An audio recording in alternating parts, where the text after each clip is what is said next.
할렐루야. 오늘 하나님께서 우리에게 주시는 말씀은 신약성경 디모데후서 2장 7절에서 13절 말씀입니다. 신약성경 344쪽 디모데후서 2장 7절부터 13절 말씀까지 교독하도록 하겠습니다. 제가 먼저 7절을 읽겠습니다. 내가 말하는 것을 생각해보라. 주께서 범사에 네게 총명을 주시리라. 내가 지난 몸대로 다윗시로 손자 가운데서 다시 살아나신 예수 그리스도를 알라. 복음으로 말미암아 내가 죄인과 같이 매이는 데까지 고난을 받았으나 하나님의 말씀은 매이지 아니하니라. 그러므로 내가 평안한 자들을 위하여 모든 것을 참으면 그들도 그리스도 예수 안에 있는 구원을 영원한 평안과 함께 받게 하려.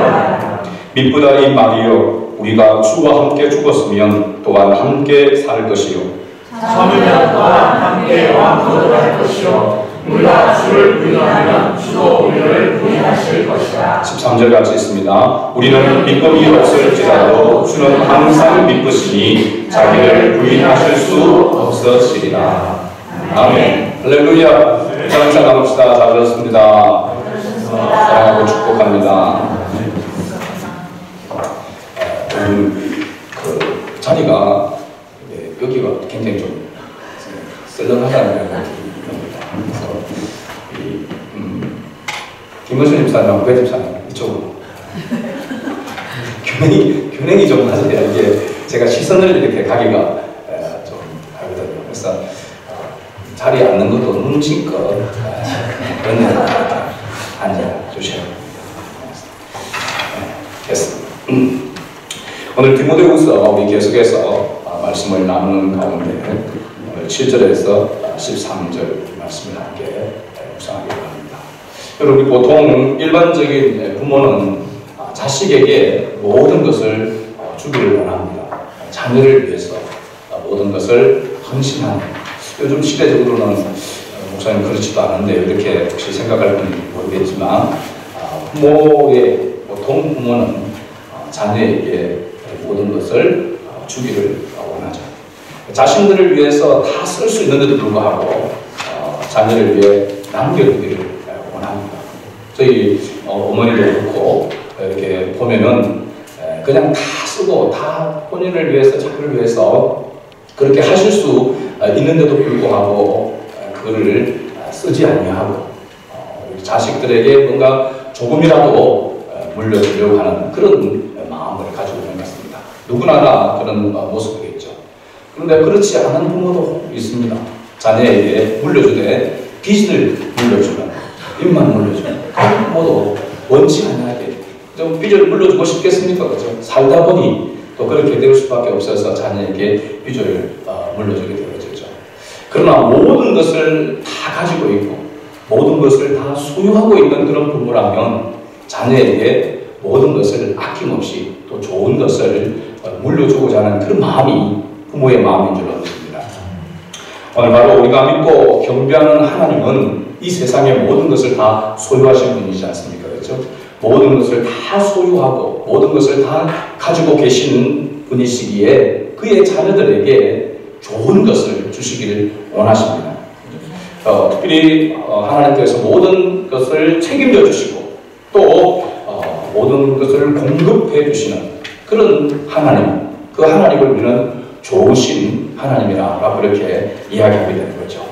오늘 말씀 가운데서 보면 제가 이 말씀을 묵상하면서 지난주에도 묵상하다가 설 명절로 인해서 본문을 이렇게 바꾸었는데요.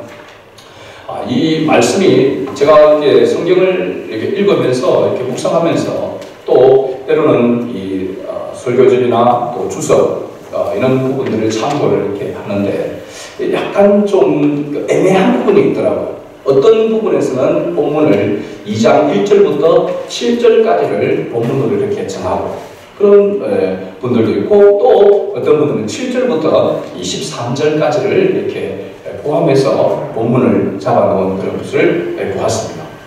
보니까 이 애매한 게 오늘 이 7절 말씀이 중간에 끼어가지고 좀 애매한 그런 말씀이에요. 우리 7절 말씀을 다시 한번 읽어볼까요? 내가 말하는 것을 생각해보라. 주께서 범사에 내게 총명을 주시리라.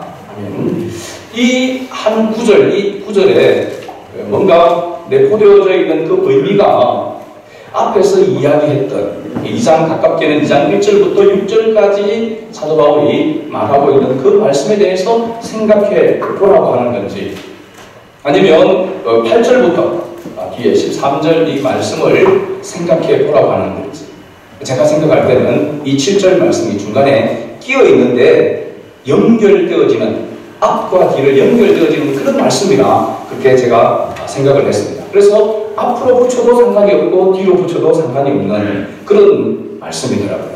그래서 생각할 때에 앞에서 의미하는 뭐를 생각해 보라고 하는 것 볼 때에 우리가 2장 1절에서 6절에 보면 그리스도 예수의 충성된 군사로 살아가기 위해서 갖추어야 될 그런 조건들이 무엇인지를 이야기를 하고 있죠. 그 가운데 세 부류의 사람들을 이야기했지 않습니까? 저는 뭐냐면 병사로 복무하는 자를 이야기하고 있고, 그 다음에 경기하는 자, 그 다음에 농부, 수고하는 농부와 같이 이와 같이 준비하는, 이와 같은 조건을 갖추는 자가 바로 충성된 그리스도인이다. 충성된 그리스도의 군사로 살아갈 수 있다라고 하는 것을 이야기하고 있죠. 그래서 생각해보라. 이와 같은 삶을, 이와 같은 조건을 갖추기 위해서 너희는 생각해보라. 그리하면 주께서 범사의 모든 일에 네게 총명을 주시리라 라고 이렇게 말씀을 해석을 해도 무난하다라고 생각되어집니다.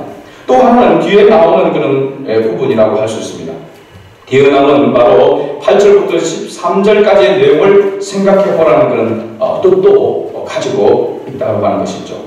그 의미 중에서 먼저 언급한 것을 생각해 보면은 그리스도 안에서, 그리스도 예수 안에 있는 은혜 속에 강하고, 가장 먼저 조건이 은혜 속에서 강하고, 그리고 충성된 군사로 살아가기 위해서 갖추어야 할 조건에 대해서 생각해 보라.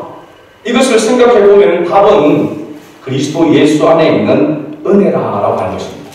이 말과 주께서 범사에 네게 총명을 주신다라고 하는 그 의미와 연결되어져 있음을 발견할 수 있는 것이죠. 한마디로 요약하면 우리가 그리스도 예수의 충성된 군사가 되는 것은 우리의 노력으로 되어지는 것이 아니고 그리스도 예수 안에 있는 은혜로 된다라고 하는 것이죠. 할렐루야. 우리가 열심히 땀을 흘리고 수고해야 됩니다. 수고하는 농부처럼. 그리고 법대로 경기를 해야 됩니다. 룰을 지키면서 경기를 해야 됩니다. 그리고 우리를 모집한, 우리를 부른 그 분에 합당하게 우리가 자기 생활에 매이지 아니하고 헌신하고 봉사해야 된다는 것입니다. 그런데 그런 노력, 그런 수고를 이야기하면서도 그 모든 것이 하나님의 은혜로 된다는 것입니다. 어떻게 보면 우리에게는 좀 힘 빠지는 그런 말씀처럼 보여집니다. 그죠? 아무리 내가 수고해도 하나님 은혜가 아니면 아무것도 아니다. 그럼 그것이 인정되어집니까? 내가 그렇게 수고하고 힘써 애써서 노력했는데도 그건 소용이 없다. 하나님의 은혜가 아니면 그건 아무 소용이 없다. 라고 하는 것에 인정이 됐습니까? 이게 인정이 되어야 됩니다. 온전히 인정이 되어야 된다는 거죠. 내가 수고하고 애쓰는 것이 하나님의 은혜가 없으면 헛되고 헛된 것이라는 것에 대한 분명한 확신이 있어야 한다는 것입니다. 인정이 되어야 된다는 것이죠. 이게 하나님의 은혜로 구원받은 자의 모습입니다. 우리가 하나님의 은혜로 구원받았다라고 한다면 아무리 우리가 최선을 다하고 목숨을 바쳐 수고하고 헌신해도 하나님의 은혜가 함께하지 않은 것이라면 그 모든 것은 헛되고 헛된 것이다라고 하는 것을 우리가 인정해야 한다는 사실입니다. 사도 바울이 그렇잖아요. 그죠? 자기가 얼마나 수고했습니까? 때로는 목숨까지 내어놓으면서 그렇게 수고하고 또 고난을 당하고 애를 썼음에도 불구하고 나의 나된 것은 하나님의 은혜로 된 것이다 라고 그렇게 고백했단 말이죠. 그러니까 우리가 그리스도의 충성된 군사로 하나님을 기쁘시게 하고 하나님 앞에 쓰임 받는다고 하는 것은 준비하는 것부터 시작해서 그렇게 들어지고도 내가 아니요 하나님의 은혜라고 이렇게 고백되어져야 한다는 사실입니다. 이것을 가르쳐주고자 이 7절 말씀이 기록되어진 것입니다. 7절 말씀을 다시 한번 더 읽어봅니다. 내가 말하는 것을 생각해보라. 주께서 범사에 네게 총명을 주시리라. 아멘. 그러면 생각해보라라고 하는 것은 이제 이해가 되어지죠. 주께서 범사에 네게 뭘 주신다고요? 총명을 주시리라. 이렇게 말씀하고 있습니다. 이 총명이라고 하는 단어는 사전적인 의미를 보니까 영리하고 기억력이 좋으며 재주가 있음 이라고 하는 말입니다. 총명이라고 하는 것. 이 총명이 있어야 되겠죠, 그죠? 하나님의 주는 총명이 있어야 됩니다. 영리하고 기억력이 좋으며 재주가 재능이 있음. 이게 총명이라고 하는 말입니다. 근데 사전적인 일반적인 사전적인 그런 의미이고 이 본문의 원어에서 뜻을 보면은 이 총명이란 말은 하나님의 말씀을 깊이 생각할 때에 하나님이 주시는 깨달음이 총명입니다. 총명. 총명이라고 할 때 우리가 생각할 때는 그냥 총기 있고 명석하고 하는 것을 우리가 생각하기 쉬운데 그런 의미도 있지만은 더 깊은 여기에서의 의미는 하나님의 말씀을 깊이 생각할 때에 하나님이 주시는 깨달음. 여러분 하나님의 말씀을 묵상하면서 하나님의 말씀을 생각하면서 들으면서 깨달아질 때에 우리가 뭘 받았다고 이야기합니까? 뭘 받았다고 이야기합니까? 은혜를 받았다고 이야기합니다. 그렇게 보면 깨달음이 깨닫는 것이고 은혜다. 한번 따라합시다. 깨닫는 것이 은혜다. 할렐루야. 하나님의 말씀을 생각할 때에 하나님의 말씀을 묵상할 때에 그 말씀이 깨달아지고 그 말씀을 통해서 내가 어떤 일에 대하여 지혜가 생겨지게 되고 그 뜻과 의미를 깨닫고 또 어떻게 나아가야 될 방법을 깨닫는다는 것은 하나님의 은혜라고 하는 사실입니다. 하나님이 주시는 총명이라고 하는 것이죠. 그런 의미에서 보면 우리가 하나님을 기쁘시게 하고 하나님의 영광을 위해서 살아간다라고 하는 것은 또 그렇게 살아가기 위해서 조건을 우리가 갖추는 것은 나에게서 나온 것이 아니라 하나님께서 주시는 깨달음, 은혜로 되어진다라고 하는 것입니다. 할렐루야. 그래서 우리가 수고하고 애쓰는 것을 부정하는 것이 아니라 수고하고 애씀이 하나님의 은혜 속에 있어야 한다는 사실입니다. 하나님의 은혜와 함께 가야 한다는 것이죠. 그렇지 않은 것은 굉장히 위험한 것입니다. 우리 집사님이 기도할 때에 나더러 주여 주여 하는 자마다 다 하나님 나라 천국에 들어갈 것이 아니요 뭐하는 자가 들어간다고 했습니까?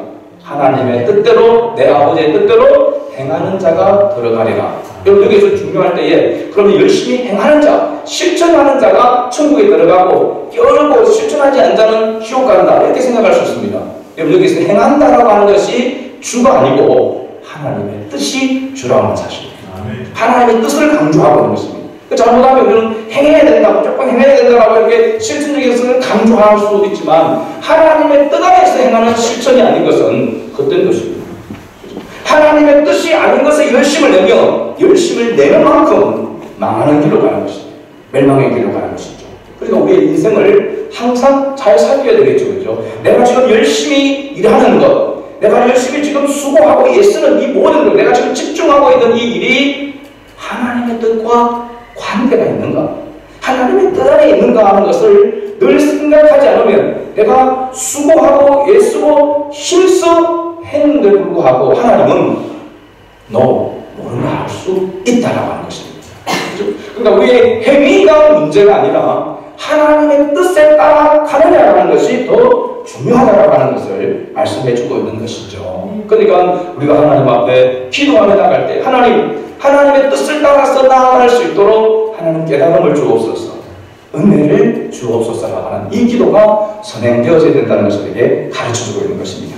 그렇다면 두 번째로 바로 뒤에 나오는 이 7절 뒤에 나오는 8절부터 13절에 나오는 내용은 어떤 의미인가? 앞에서 그리스도 예수의 충성된 군사가 되려면 어떤 조건을 갖추어야 되는지를 말했다면 여기서는 무엇을 위한 충성된 군사인지 무엇을 위한 일에 부름을 받고 갖추어야 될 조건을 갖추어야 되는지를 말하고 있고 그리고 그에 따르는 보상이 뭔지에 대해서 말씀하고 있는 것이죠. 첫째는 그리스도 예수의 충성된 군사는 복음 전함을 위해 부르심을 받았다는 사실입니다. 할렐루야. 우리는 이걸 간과했으면 안 됩니다. 아무리 바쁘고 아무리 분주해도 아무리 힘들고 어려워도 우리가 잊지 말아야 될, 간과하지 말아야 될 아주 중요한 것, 내가 무엇을 위해서 부름을 받고 무엇을 위해서 살아가기 위해서 하나님께서 나를 택하여 세워주셨는가 하는 것을 기억해야 된다는 사실이죠. 8절에서 사도 바울은 자신이 전한 복음의 내용을 말하면서 이것을 기억하라 라고 이렇게 말합니다. 8절을 다시 한번 읽어볼까요? 내가 전한 복음대로 다윗의 씨로 죽은 자 가운데서 다시 살아나신 예수 그리스도를 기억하라. 이 내용이 바로 복음의 내용입니다. 복음의 내용. 다윗의 씨라고 하는 것은 다윗의 혈통을 통해서 메시아가 오게 될 것이다라고 하는 역사적인 정통성에 대해서 이야기하고 있습니다. 메시아가 온다라고 하는 것은 그 앞에 수많은 예언자들이, 선자들이 예언했던 그 예언대로 이루어졌다라고 하는 것을 이야기하고 있습니다. 그래서 사도 바울이 지금 예수 그리스도를 기억하라. 누구의 씨로? 다윗의 씨로 온 예수 그리스도. 그 예수 그리스도가 이 땅에 와셔서 우리의 죄를 위해서 십자가에 못 박혀 죽으시고, 죽으실 뿐만 아니라 3일 만에 다시 살아나셔서 하나님 편에 계시고 우리를 심판하시기 위해서 다시 오실 것이라고 하는 이 진리를, 이 복음을 바로 기억하라고 이야기하고 있는 것이죠. 예수 그리스도를 기억하라고 하는 것은 예수 그리스도를 통하여 하나님께서 나타내신 그 일을 기억하라고 하는 것입니다. 그리고 예수 그리스도를 기억하고 전하는 일을 위해서 그리스도 예수의 충성된 군사로 부르심을 우리가 받았다라고 하는 이 사실을 항상 기억하라고 말씀하고 있는 것이죠. 그러니까 우리가 가정에서 가사 일을 하고, 직장에서 직장 일을 하고, 학교에서 학업을 하고, 어디에서 무엇을 하든지 우리가 그 일을 하는 이유는 복음을 전하기 위해서, 복음 전함을 위해서 하나님이 나를 이렇게 지금 준비시키고 있고 이 일을 하나님이 진행시키고 있다라고 하는 것입니다. 우리가 복음을 전하는 것은 내가 다 준비되면 전하는 것이 아닙니다. 우리의 삶의 현장에서 전하는 것입니다.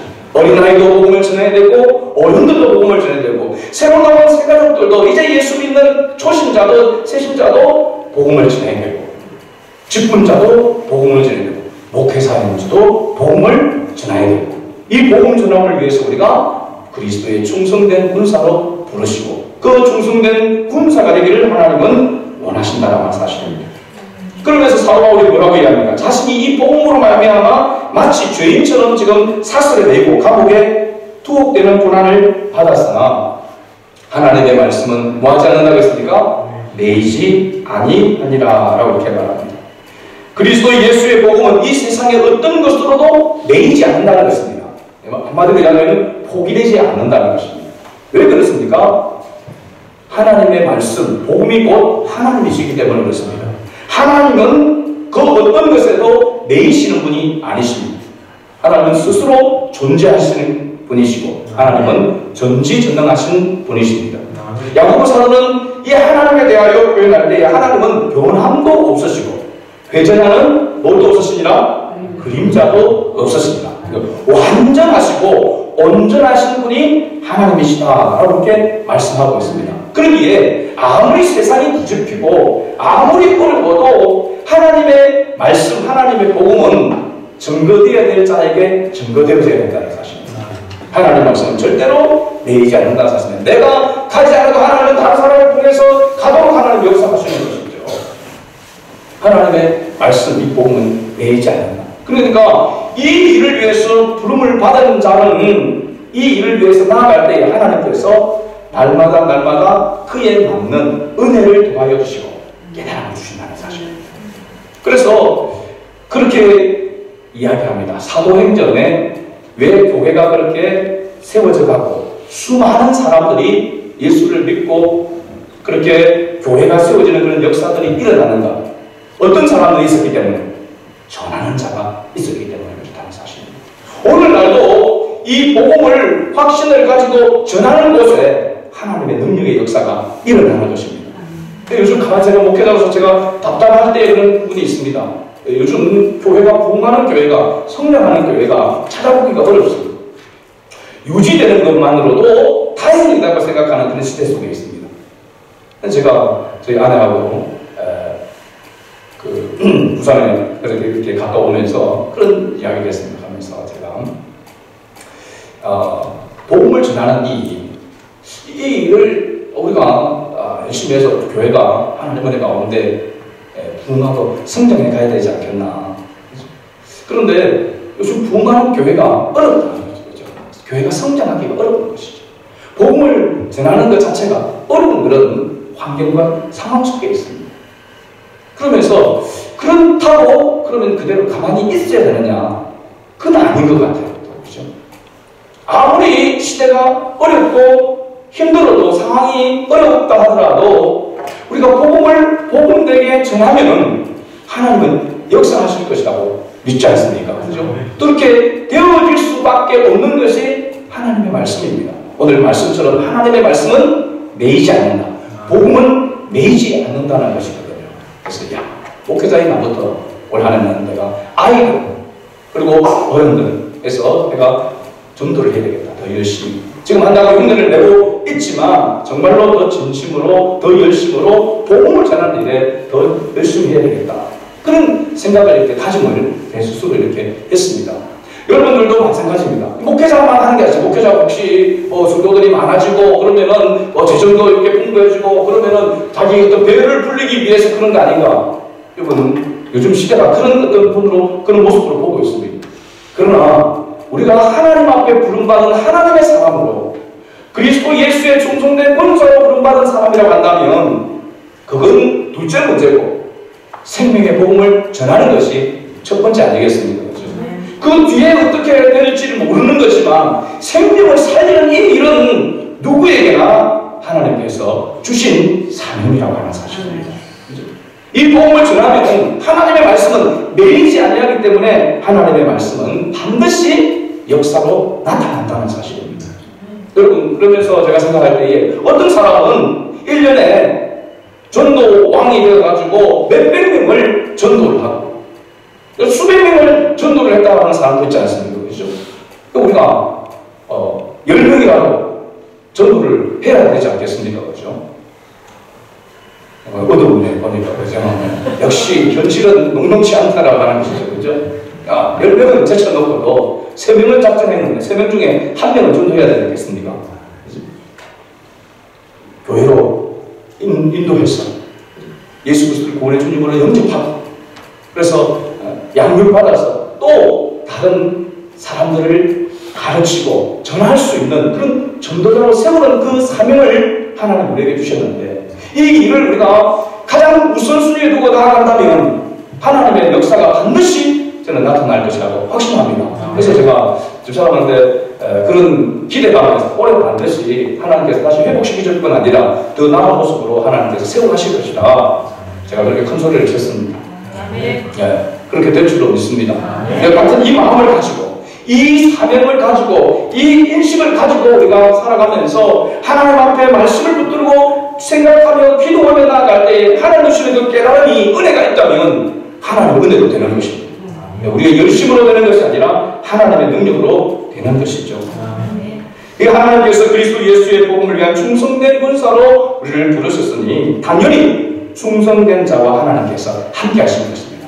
그래서 사도행전에 그 성령 충만의 역사가 계속해서 지속되는 방법은 다른 방법이 있는 것이 아니라 복음을 전하는 것. 그래서 지금도 복음을 전하는 자와 하나님은 함께 하시고 그 복음을 전하는 자에게 하나님 역사하신다는 사실입니다. 그렇죠? 그래서 선교지에 지금도 역사가 일어나고 있는 부분은 계속해서 매일매일 복음을 전하고 사람을 찾아다니면서 복음을 전하고 하니까 그곳에 역사가 일어나는 것입니다. 오늘 우리는 찾아다니지도 않잖아요. 전하지를 않잖아요. 나타내지를 않잖아요. 그러다 보니까 전도가 안 될 수밖에 없는 것이죠. 생명을 살릴 수가 없는 것이죠. 그러니까 하나님의 말씀을 때로 순종하지 않으니까. 이것이 오늘날 우리 그리스도인에게, 한국교회에 있는 우리 그리스도인들에게 가장 큰 문제라고 생각합니다. 하나님의 나라를 위해서 충성된 군사로서 하나님 앞에 쓰임받기 위하여 우리가 다시 한번 결단하며 나아간다면 하나님은 반드시 역사하실 줄로 믿습니다. 예수 그리스도 안에 있는 은혜 가운데서 강하여 주와 함께 고난을 받으며 살고자 하는 그런 결단이 사도 바울처럼 우리도 가진다면 하나님의 역사는 반드시 일어나게 될 줄로 믿습니다. 마지막 세 번째는 그리스도 예수의 복음을 위해서 사는 자에게 주시는 보상입니다. 바로 10절부터 13절에 나오는 내용입니다. 10절 말씀을 같이 읽어봅니다. 그러므로 내가 택함 받은 자들을 위하여 모든 것을 참으는 그들도 그리스도 예수 안에 있는 구원을 영원한 영광과 함께 받게 하려 함이라. 아멘. 요 10절에 시작할 때 그러므로라고 이렇게 말합니다. 이건 2장 1절에서 지금 9절까지의 사도 바울이 말한 말씀의 결론을 이야기하고 있는 것이죠. 결론적으로는 라고 이렇게 이야기를 하고 있는 것이죠. 지금 사도 바울은 이 에베소 교회를 목회하고 있는 어려운 상황 속에서 안으로 바깥으로 여러 가지로 어려운 상황 가운데서 목회를 하고 있는 디모데에게 자신의 짤막한 감정을 여기서 하고 있습니다. 그러면서 디모데를 독려하고 있는 것이죠. 사도 바울은 그리스도 예수의 복음을 듣고 구원함을 받은 성도들을 위해 인내하며 나가는 것은 모든 성도들도 자신과 마찬가지로 예수 그리스도 안에 있는 구원을 영원한 영광과 함께 받으려 하는 것이다. 이렇게 말씀하고 있습니다. 사도 바울도 자기가 전하여서 예수를 믿게 된 성도들, 에베소 교회에 있는 성도들뿐만 아니라 지금 사도 바울이 여러 곳에서 여러 사람들에게 복음을 전하였고 그 예수 믿는 많은 성도들, 그들을 바라보면서 그들을 위해서 자기가 인내하고 나아가는 것은 다른 것이 아니라 그들도 함께 바로 구원의 영광에 동참하고 참여할 것이기라고 하는 그런 확신을 가지고 있기 때문이다 라고 이렇게 이야기하고 있는 것이죠. 그러니까 우리가 주와 함께 죽으면 또한 함께 살 것이요 또 함께 왕노릇할 것이다 라고 이렇게 이야기를 하고 있는 것입니다. 그러니까 디모데에게 너는 지금 낙심하지 말고 연약함 가운데 머물러 있지 말고 나와 같은 이 믿음을 가지고 이 사명을 가지고 다시 일어서라 라고 이렇게 말씀하고 있습니다. 너에게도 나와 같이 동일한 보상으로 하나님께서 보상할 것이다. 여러분들 영원한 영광과 함께 한다는 것, 그건 뭘 이야기하고 있을까요? 그 보상이 뭘 이야기하는 겁니까? 하나님 나라 천국에서 주님과 함께 영원토록 사는 것을 이야기하고 있습니다. 또 좀 더 이야기하자면 주님께서 이 세상을 심판하러 오실 때에 그리고 다시 새롭게 세상을 다스릴 때에 하나님의 후사, 상속자가 되어서 아들과 같이 되어져서 같이 다스릴 수 있는 그 영광의 자리에 머물도록 함께하도록 역사하겠다. 하나님 이것을 보상으로 이야기를 하고 있고 사도 바울은 이 보상을 바라면서 지금 인내하며 달려가고 있는 것입니다. 자, 그렇다면 우리가 그리스도인으로 충성된 그리스도인으로 이 세상을 살아가면서 복음과 함께 고난을 받아야 되는데 그 고난을 받으면서 우리가 잊지 말아야 될 것은 하나님 나라 천국 주님과 함께 영원히 거하며 하나님의 나라에서 함께 주님과 그 영광스러움에 참여할 수 있다라고 하는 이 소망 가운데 인내하며 나아가야 한다는 사실입니다. 할렐루야. 바로 이런 보상 때문에 사도 바울은 내가 땅의 것을 찾지 아니하고 위의 것을 찾고 예수 그리스도를 향하여 달려가노라라고 이렇게 고백하고 있는 것입니다. 바로 이와 같은 보상이 그 믿음의 아들 디모데에게도 있기를 원한다라고 하는 것이죠. 그래서 사도 바울은 이 11절 말씀 가운데서 그렇게 얘기합니다. 이 사실이, 이 진리가 너무나도 귀하고 귀하다라고 하는 것에 대한 감탄, 감격하는 그 말이 바로 11절에 미쁘다 이 말이요라고 합니다. 지금 이 말은 10절에 이야기하고 있는 것, 그 영광스러운 보상에 대한 그 확신을 가지고 있는 것에 대한 이 보상에 대해서 감격과 감탄을 하고 있는 것이죠. 그러니까 이 얼마나 신실하며 믿고 따르기에 합당한 말인가 라고 하는 그런 감탄의 그 말이 바로 미쁘다 이 말이요라고 하는 것입니다. 그러면서 우리가 주와 함께 죽으면 또한 함께 살 것이요 참으면 또한 함께 왕노릇 할 것이다. 그 보상에 참여하게 되는 영광에 참여하게 되는 것에 대해서 이야기를 하고 있습니다. 그런데 그 뒤에 나오는 부분이 바로 앞의 부분과 반대가 되는 그런 부분입니다. 12절 둘째 부분에 보면 우리가 주를 뭐하며? 부인하면 주도 우리를 부인하실 것이라. 여기서 부인한다라고 하는 이 말이 뭐냐면 예수 그리스도가 이 세상 만물의 주인 되심을 믿지 않는다는 말이에요. 예수님께서 이 땅에 오셔서 심판하실 때에 그 심판의 핵심이 바로 뭡니까? 예수 그리스도가 나의 구원의 주, 이 세상 만물의 주인 되심을 믿는 자와 믿지 않는 자로 심판은 나누어지는 것입니다. 그래서 복음은 곧 뭐냐면 복음 자체가 심판입니다. 복음이 전해지면 그것을 받아들이면 구원을 받게 되어지고 받아들이지 않을 때는 뭐냐면 지옥에 가게 되는 것이다. 심판을 받게 되는 것이죠. 그럼 우리가 이 부분을 생각할 때에 두렵지 않습니까? 가끔씩 우리가 그리스도인임에도 불구하고 이 세상 만물의 주인이 하나님이시고 그 아들 예수 그리스도의 것이라고 우리가 고백하고 하지만 그리고 경배하고 예배하지만 때때로 얼마나 주 되심을 주인 되심을 우리가 잊어버리고 또 때로는 모르는 것처럼 부인하는 그런 모습의 삶을 살아갈 때가 많습니다. 하나님을 알고 있는데도 불구하고 예수 그리스도를 알고 믿는데도 불구하고 우리의 생활 속에서 삶 속에서 때때로 얼마나 자주 하나님을 모르는 사람처럼 또 때로는 의지를 담아서 모른다라고 그렇게까지 하면서 신앙생활을 할 때가 있다 말이죠. 부인할 수 있습니까 여러분? 나는 삶 속에서 절대로 이 세상 만물의 주인 되시는 주님을 부인하지 않습니다. 그렇게 확신할 수 있느냐 말이죠. 가끔씩 때때로 나도 모르게 또 때로는 알면서 부인하는 그런 모습이 있다는 사실입니다. 그러면 우리가 구원을 받았다가 구원의 감격, 그 하나님 나라에서 영광스러움을 우리가 맛보고 그것을 보상으로 받은 자로서의 감격과 감탄 속에서 살아가는데 그렇지 못할 때가 많단 말이에요. 13절 말씀에서 사도 바울은 구원받은 그리스도인, 예수 그리스도의 은혜로 말미암아 구원받은 그리스도인에 대해서 이 경고의 메시지와 함께 확실하게 우리에게 인치시는 도장을 찍는 그 모습이 바로 이 13절에 나와 있습니다.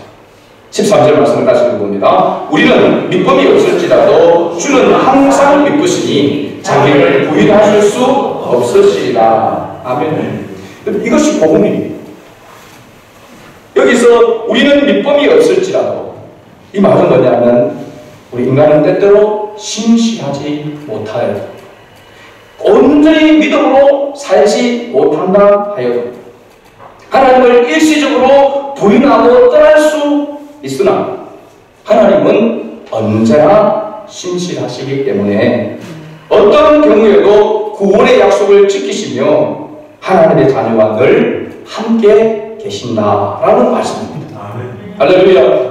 여러분 이 말씀이 있기에 그렇기에 우리가 구원이 하나님의 은혜로 주어진 것이고 우리가 아무리 노력하고 예를 써도 하나님의 은혜가 아니면 하나님의 은혜 속에 있지 않으면 모든 것이 헛되고 헛되다라고 하는 것을 인정해야 된다. 온전히 인정할 수밖에 없는 존재가 그리스도인이다라고 하는 이야기가 바로 여기에 있는 것입니다. 왜냐하면 우리의 노력은 우리의 공로로 우리가 구원을 받은 것이 아니기 때문에 그렇습니다. 완전하게 온전히 하나님의 은혜로 구원받았기 때문에 우리는 아무리 수고하고 목숨을 다하여 충성을 다한다 할지라도 내가 아니요 하나님의 은혜로다라고 고백해야 한다는 사실입니다. 그런데 우리가 이 은혜를 잊어버리면 내가 인정받지 못해서 내가 드러나지 않아서 실족하게 되어지고 실망하게 되어지고 그죠? 원망하게 되어지게 되고 그죠? 낙심하게 되어지는 것입니다. 그래서 실족하고 낙심하게 되는 그 죄가 실족시키는 사람의 죄보다도 더 크다라고 성경이 이야기하고 있는 이유는 바로 여기 있는 것입니다. 우리가 생활하는 가운데서 누구 때문에 때로는 목사님을 통해서 상처를 받을 수도 있고 또 같은 성도들을 통해서 상처를 받을 수 있습니다. 그렇게 해서 내 딸 모르겠다, 싫다 못하는 교회를 나가고 예수를 믿지 않는 그런 생활을 한다면 그렇게 상처를 주고 또 아픔을 준 사람도 죄가 있지만 그러면서 주님을 떠나는 그 실족하는 사람의 죄가 더 크다라고 하는 사실입니다. 왜 그렇습니까? 우리의 구원이 하나님의 은혜로 주어질 것이기 때문에 그렇습니다. 하나님의 은혜, 전적으로 하나님의 은혜로 주어진 것이기 때문에. 그래서 사도 바울은 데살로니가 교회 성도들 향해서 항상 기뻐하라, 그리고 모든 일에 감사하라, 그리고 쉬지 말고 기도하라고 이야기하는 이유가 하나님께서 우리에게 베풀어 주신 은혜가 크기 때문에 그 은혜를 생각한다면 우리는 항상 기뻐해야 되고 어떤 상황 속에서도 우리는 모든 일에 감사해야 되고 내 뜻대로 내 생각대로 되지 않는 나 할지라도 이 모든 것이 하나님의 뜻 안에 하나님의 은혜 속에 있음을 알 때에 우리가 감사하게 되어지는 것입니다. 그 감사와 그 기쁨을 잃어버리지 않도록 하기 위해서 끊임없이 하나님의 은혜를 구하는 기도가 쉬지 말아야 한다는 것입니다. 말씀을 뵙습니다. 오늘 우리가 아무리 바쁘고 우리의 삶이 아무리 팍팍해도 하나님의 말씀을 깊이 생각함으로 주님께서 주시는 깨달음을 받아야 될 줄로 믿습니다. 그것이 내 삶에 있어서 내 생활에 있어서 우선순위가 되어야 한다는 사실입니다. 그리스도 예수를 우리는 기억해야 됩니다. 그분이 나에게 어떤 일을 해주셨는지, 그분이 나를 무엇 때문에 무엇을 위하여 부르셨는지, 그분을 위한 충성된 군사가 되기 위해서 내가 갖춰야 될 것이 무엇인지를 우리가 깨닫고 그리스도 예수의 복음을 위해서 우리가 각자 죄진 그곳에서 하나님의 영광을 드러낼 수 있는 우리 성안의 모든 가족들이 될 수 있기를 주의 이름으로 축복합니다. 아멘.